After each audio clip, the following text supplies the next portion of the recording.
We would like to welcome you to Honnali, a name derived from the term Honu Alli, which means gold.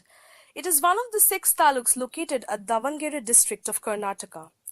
We arrived on an early Sunday morning where we were greeted by the magnificent view of sunrise. For the next 6 days, this inspection bungalow, located by the Tungabhadra River, became our home.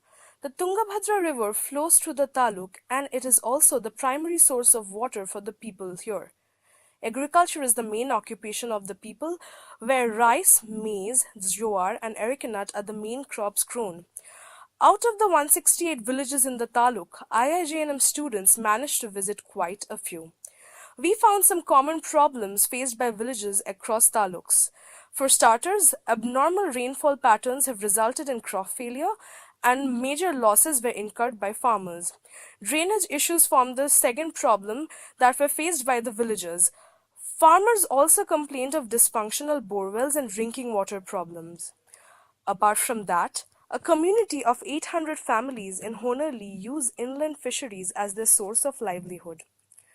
One can also see small tribal communities in open fields on bullock carts across the taluk. Traditionally known as the Helavas or narrators, these nomadic tribes move from one place to another narrating family histories.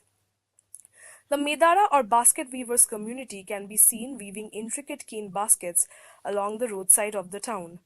Suragandanekoppa, Jogga, and Chinnakatte are the three villages where people belonging to the Lambani community resides. Even though they have beautifully decorated houses, this community faces acute shortage of water and sanitation issues.